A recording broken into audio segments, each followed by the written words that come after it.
Welcome to another edition of SALCC Updates produced by the Sir Arthur Lewis Community College. My name is Nathalie Joile-Fanis, and it is a pleasure to bring you information once again about our national tertiary institution.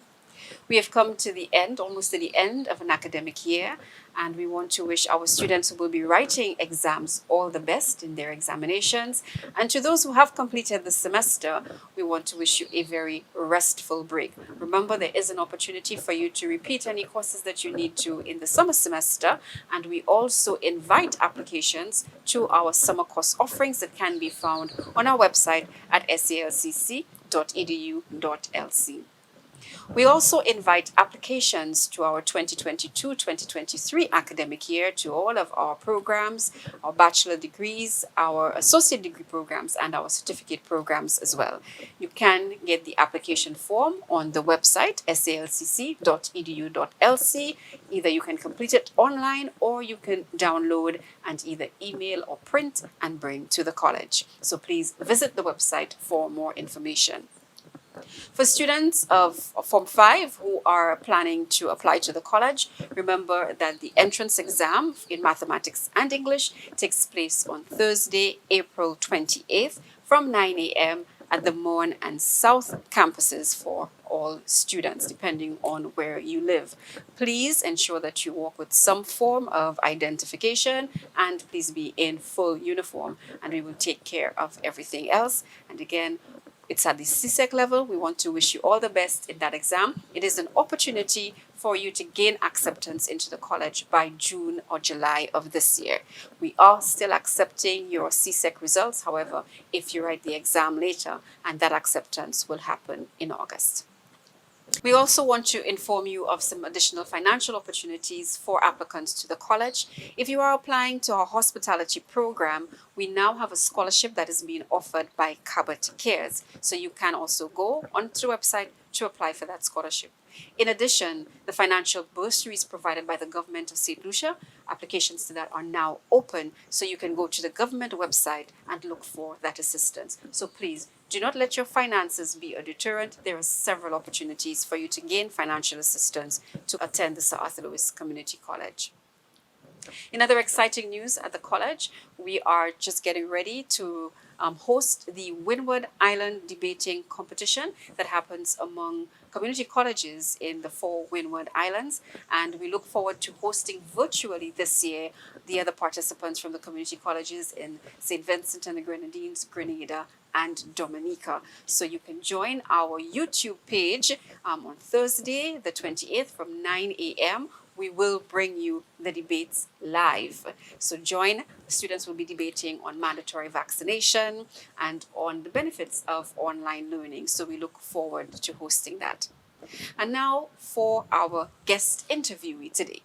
Today on SALCC Updates, we are speaking about the environment, and I'm pleased to have with us today Dr. Louise Felix, who is an environmental science expert. Welcome, Dr. Felix. Thank you. And thank you for being here with us today. Thank you for having me. So tell the public a little more about you. I know that you have been working with environmental issues for a very long time. You've studied in this area. So just tell us a little more.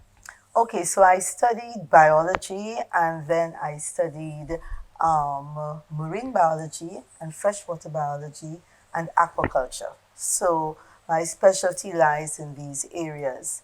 And then, of course, over the years, because I worked initially with the Department of Fisheries, you pick up in a small island, we have to become specialists in many things.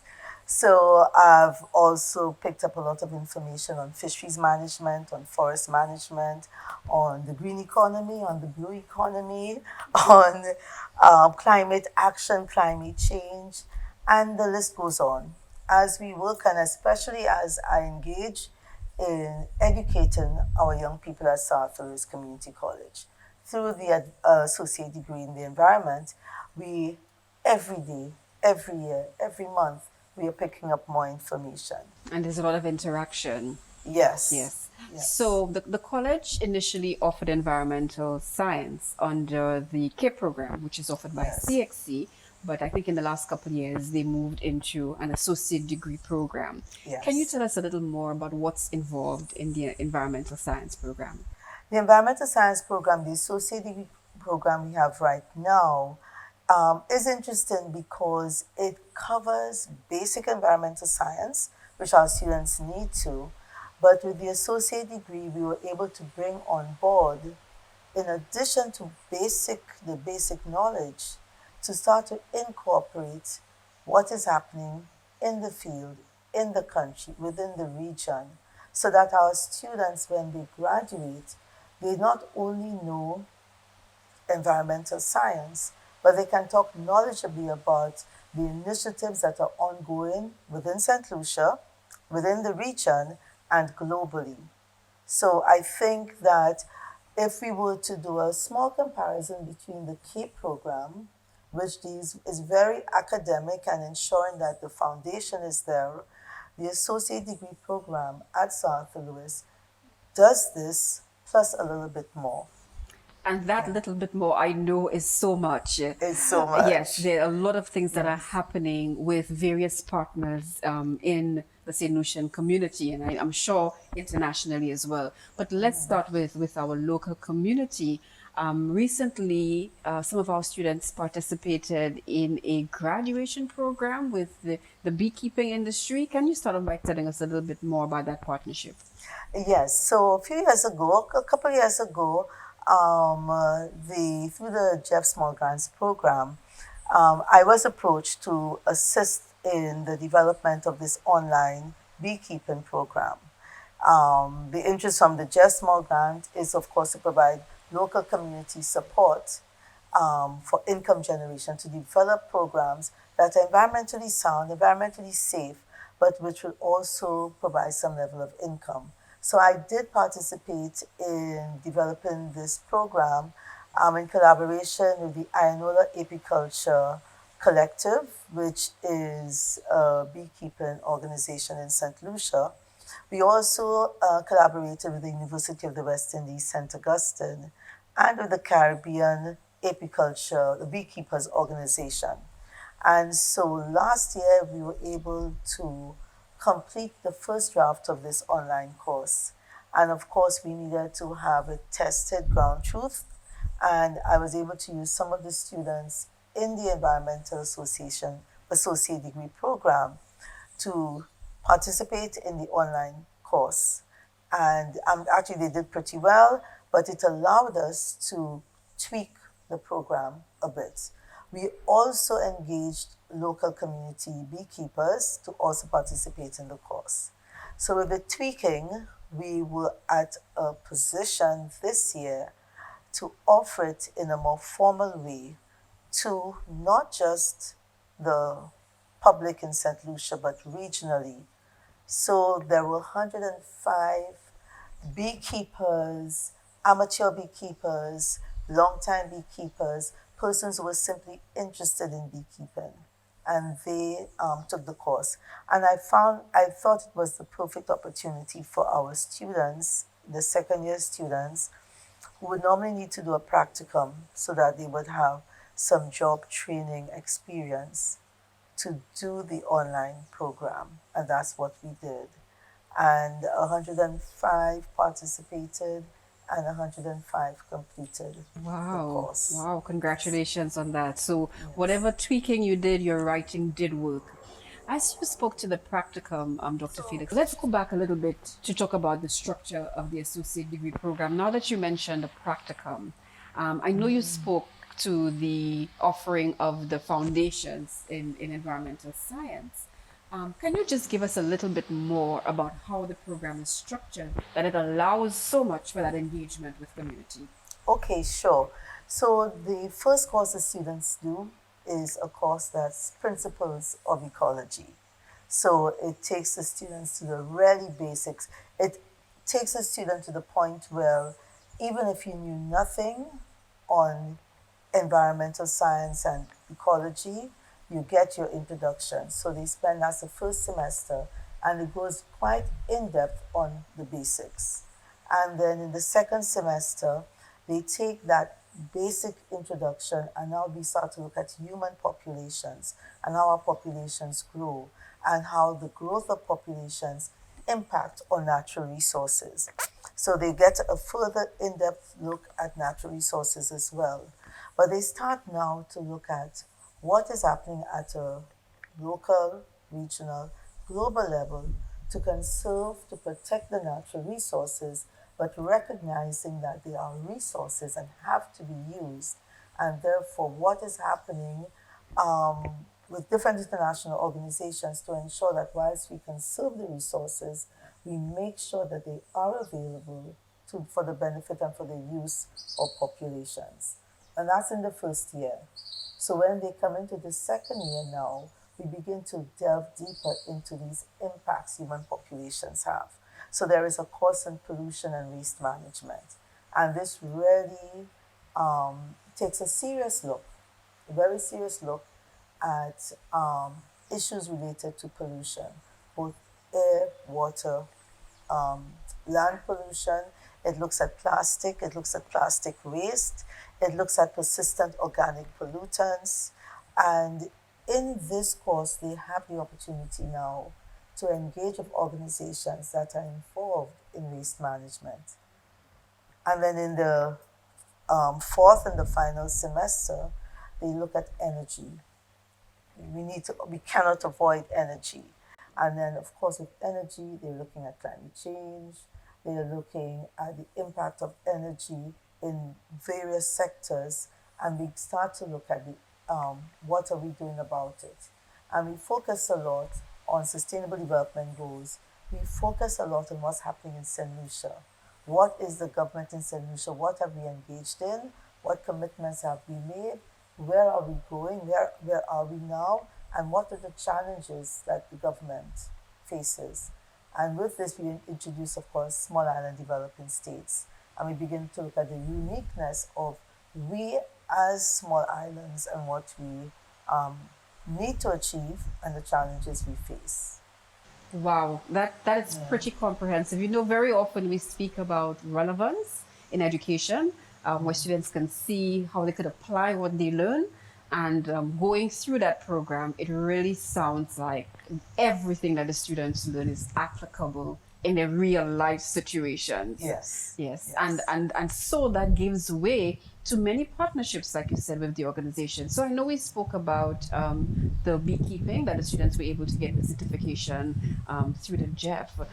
Speak to some of the other partnerships that you've been able to form through the practical work that the students have been able to do. So, interestingly, last year in semester 1 for the year 2 students, they participated in another online training program.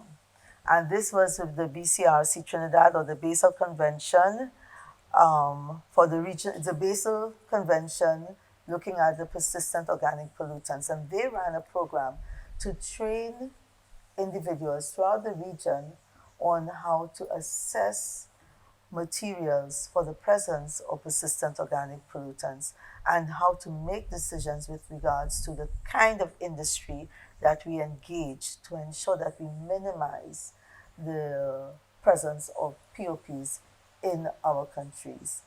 So in St. Lucia, our 12 students participated, and these were 4 2-hour periods, and they all completed successfully, and they received certificates. I should state that this is significant in that there are only a few persons within the region who are trained now to be able to do an analysis of industries looking for the presence of POPs. And the 12 students in St. Lucia, I think there are about 4 others, and they're all working with the government, who have this training. And so it means that our students are already qualified to step out of Sir Arthur and seek employment or even do private work in beekeeping and looking at persistent organic pollutants. Wow. Yeah. What an opportunity for the students. Yes. And I know there's other practical work that you do, Dr. Felix, in terms of, I know your students go on a lot of field trips. That's one of the beautiful things about doing environmental science. You're always yes. outside. And I know that they've done work where the data is actually used with certain ministries. Can you give us an example of that? Yes, so we were very, very fortunate to get funding assistance about 3 years ago from the St. Lucia National Conservation Fund. And we received significant funds for us to purchase environmental monitoring equipment.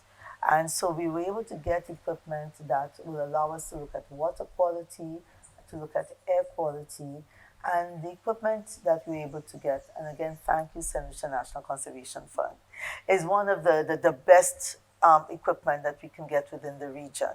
We have equipment, I think on island, we are possibly the best equipped. We are the best equipped. And so our students using this equipment, we've been able to go out into the field and do monitoring of various rivers. And we are looking at oxygen levels, we are looking at sediment, we're looking at pH, we are looking at chemical composition within our waters and our soil. We are able to look at salinity levels and changes in salinity levels within our coastal areas. We're able to collect soil samples and look at nutrient content such as nitrates and phosphates and lead. So we have quite a lot of equipment, and the major part of the work that the students are doing in the field, especially in the first semester, is learning how to do analysis of environmental parameters, collecting the data and sharing it. And because we have organizations that need that data, we have the fisheries department that needs this data, we have within agriculture that they also need the data. We have sustainable development that appreciates getting some of this information because it allows you to assess not only the status, the current status, but where you have interventions and you need to ask the question, have our interventions worked? Have we made a change? Have we cleaned up the particular ecosystem you were focusing on? We are able to assist. And one of the things that we try to do under the associate degree program is to keep connections with these institutions so that they are aware that if you need to collect some data, our students are willing and able. It allows the students to learn how to use the equipment and to, of course, get their credits for their course. But it also means that our students, when graduating, are very familiar with the environmental issues that exist on the island. They are very familiar with the projects that have been implemented to address these, and they're also familiar with the success rates, what has worked and what hasn't worked. You can't ask for more applicability than that. I think that's a great program offering. Maybe I think of changing professions. And it can make a real impact on your society. I think Yes. that's the beauty of it. Anything else you want to share about the program before Yes. we move on? Um, Not much more except to say that the students also, even other than the research, we really encourage and I try to invite as many of the institutions that are operating on island to come and share what they're doing. So we have a lot of guest lectures. So we are regularly asking Lucia to come and talk to our students, not only on the efforts that they're making to minimize negative impacts from the use of fossil fuels, because that's how we generate most of our electricity, but also to share with them the other efforts they are making for renewable energy, for clean energy. So they're able to talk about the solar farm. They're able to talk about what are their plans in the next 10, in the next 20 years. We are trying to encourage, we invite the OECS to come and talk about what are they doing. Fisheries Department, what are you doing? So that the students get to really understand what is happening in country, but even more, for me, also very importantly, is that these organizations get to understand what is being taught under the associate degree program, the skills and the knowledge that are being imparted onto our students, so that hopefully when the students graduate, it becomes a smooth transition for them to get employment or at least internship within these organizations. Yeah. And I want to transition now into the environmental club, which you are also responsible for, and you're one of the most active clubs on campus. And I know it reaches not just the students from the environmental science Exactly. program, which is the beauty of it. So, introduce the club to us and tell us about the activities of the environmental club. Okay. So the existing club is actually, let's say, an because we had a club before, we had COTEC, which was the caretakers of the environment, and that started a few years ago. And we started with one or two activities going out into the field. But unfortunately, um, partly due to COVID, but I think with the way we had structured the club is that we had a lot of students in the year two, and when they graduated, then it's as if the club went away with them. So in September of last year, the decision was let us try again. And so I put out feelers both to my existing students and I told them to share it. I shared it with the biology students and chemistry students, and I said, share it with your friends who don't do science, but who are interested in the environment and want to know more. And then we actually got quite a number of persons showing up and saying that they were interested. After some discussion, because we actually developed a new constitution, the students decided, because actually when we were looking at continuing the name COTEC, we found that actually there COTEC is an acronym for many other groups, and so we decided to just make it simply the South East Community College Environmental Club. And we have a group of very enthusiastic young people, and they were like, even recognizing the limitations with COVID, because we said, so we need to plan. How do we go out there? How do we learn about the environment and get involved, recognizing that we have limitations? And we started, and so we've been doing cleanups. We did a cleanup along I always continue calling it John Compton Highway, along that Wilbutary Highway there. We've developed no litter signs, and we have deployed these. For now, we have deployed on the VG Beach and Pigeon Point and the Vieux Sandy Beach. So we have one more sign to deploy in Soufrière, and we will hopefully do that during the summer break. And then we've done other things. The students have visited the Savants Bay because I have small lectures, so maybe once a month, and it is to bring those students who have done no environmental science, they are language or sociology students. So we have short lectures so that they can learn about the environment. And I normally have the lectures that relate to the next field activity so that when they go out into the field, they fully understand what's happening and they become fully engaged.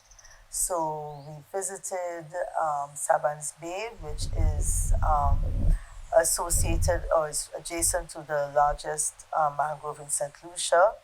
And both the Savans Mangrove and Makoti are Ramsar sites for St. Lucia, which is part of the Wetland Convention. And St. Lucia has designated these sites as sites that will be protected as wetlands.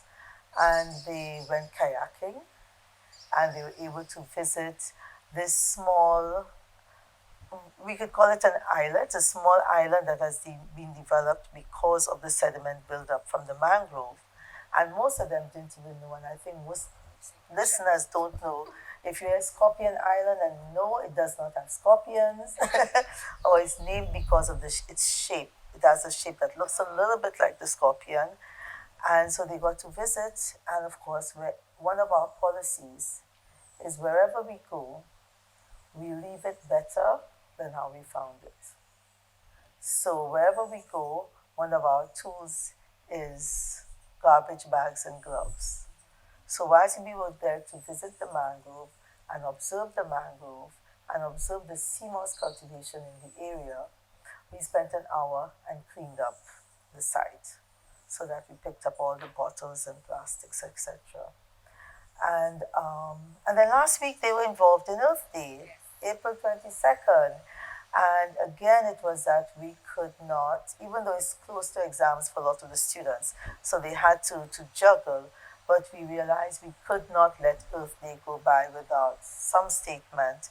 And one of our missions is to raise awareness, appreciation of the environment, but to raise awareness of the threats. Because only if you're aware, then you can act. And so we did the Earth banners. And the Earth banners looked at 5 themes that the club members chose. Again, with some advice and from me, so we did our little lectures. So they looked at climate action, we're looking at zero waste, we're looking at pollution was another thematic area. We looked at the biodiversity. We had the 5 thematic areas, and on these, the students will engage the public on Derek Walcott Square. They were able to guide them because some people didn't even understand what the areas were, what were the problems, so that we were well prepared with some of the ideas as to, under this theme, what do we want to see. And so there was a lot of engagement with passers-by. And surprisingly, we had persons then agreeing to sign the banner with their own message. And the message is for everyone. So we had persons still concerned about clean water. What should we be doing about this? What should we be doing about plastic? What should we be doing about cheap imports coming into the country and after 3 months have to be thrown away? And no one, people said, we had people saying, I never thought of that. That when I keep buying this stuff, where does it go? And Dayglow landfill can only hold so much. So they had this activity. And then this week we are going to be doing one which is very special because they are going to be on Thursday. The Environmental Club is going to be meeting with the royal couple that are visiting. And they are going to be engaging them in a very similar way to what they did on Earth Day, engaging them with discussions, or in discussion, on issues that they feel are global issues, but very important for St. Lucia. We are St. Lucians. And it is to raise awareness to, amongst the royal couple, hoping we see them as international influencers, so that could we get them to understand what this is a global issue, but how it hits home within the region, within St. Lucia, and hoping that they too will be happy to sign on our Earth banners, what they feel at a global level should be done to address some of these issues. Again, you all are influencers. It's just so wonderful to hear the kind of work that students can get into with our environmental science program and also with the environmental club. So, Dr. Felix, I thank you so much for sharing with us this afternoon. I want to wish you success as you continue working with young people to make our country better. Thank you very much. Thank you so much for joining us here at SALCC Updates today. My guest has been Dr. Louise Felix. Please join us again next Wednesday at the same time.